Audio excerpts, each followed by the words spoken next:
मूसलाधार बरसात के समय नालासोपारा की परिस्थिति काफी विकट हो जाती है। एक तरफ जहां जनता कई तरह की परेशानियों की मार झेल रही होती है, तो वहीं दूसरी तरफ नगर सेवक अपनी रोजमर्रा की जिंदगी के साथ साथ समाज की सेवाओं में जुड़ा हुआ होता है और जनता की तकलीफें किस तरीके से दूर किया जा सके उस पर चर्चा विमर्श करता है। हालांकि बरसात 3 दिन से पूरी तरह थम चुकी है, लेकिन नालासोपारा के वो रहवासी अभी भी परेशानियों की मार झेल रहे हैं। उनके लिए तकलीफ बनी हुई है तो अब वो बची हुई गंदगी, बदबूदार जमा हुआ पानी और बरसात के कारण टूटे हुए पेड़ पौधे। हालांकि राज्य सरकार ने उन पीड़ित परिवारों को मुआवजा देने के लिए मंजूरी दे दी है, जहां पर महसूल विभाग तथा वसई विरार मनपा द्वारा वह पीड़ित परिवार जो इस जलभराव की मार झेल चुके हैं उन्हें जल्द ही मुआवजा दिया जाएगा। आपको बता दें कि नालासोपारा में बहुजन विकास अघाड़ी की नगर सेविका सरिता मोरे ने बाढ़ पीड़ितों के घर का जायजा किया।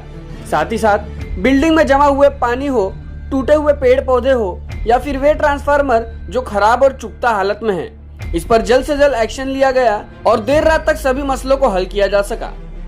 आपको बता दें कि नगर सेविका सरिता मोरे ने आह्वान किया है कि जो कोई परिवार जलभराव की मार झेल चुका है उन्हें मुआवजा मिलना अनिवार्य है, जिसके लिए उनके कार्यालय पर फॉर्म से लेकर हर सुविधा उपलब्ध है और नागरिक उसका लाभ उठा सकते हैं। सर्वप्रथम तर यंदाची ही अतिवृष्टी जी झालेली आहे ती फक्त वसई विरार मध्ये न जाता ही संपूर्ण महाराष्ट्र हा जलमय झालेला आहे की ज्याने संपूर्ण मुंबई गेले 3 दिवस पाण्याने तुंबलेली होती। आपल्याकडे गेले 3 दिवस झालं पाणी पूर्णपणे निघून गेलेलं आहे।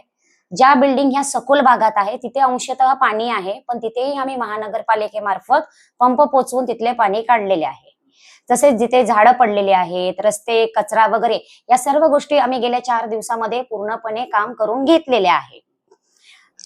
महाराष्ट्र शासनाने हे ज्या अतिवृष्टीमुळे ज्यांच्या लोकांचे नुकसान झालेलं आहे, ज्यांच्या घरांचं नुकसान झालेलं आहे, त्यांना एक नुकसान भरपाई म्हणून जी स्कीम जो फॉर्म आणलेला आहे तो आम्ही लोकांना घरोघरी पोहोचवलेला आहे।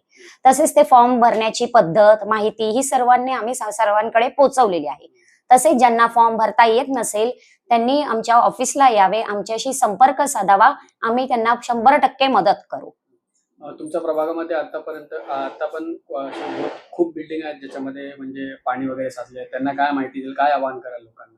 आमच्या लोकांना एकच सांगणं आहे की आता ते सखल भाग आहेत, सगळ्या बिल्डिंग या उंचावर गेलेल्या आहेत, तर आता ज्या जुन्या बिल्डिंग आहेत तिथे हळूहळू काम होत आहे। जिथे सखल भाग आहेत, तुम्ही त्या दिवशी होतात रचना अपार्टमेंट, जिथे मी स्वतः उभी राहून तिथली झाड हटवण्याचं काम केलेलं आहे, तिथलं पाणी बाहेर काढण्याचं काम केलेलं आहे।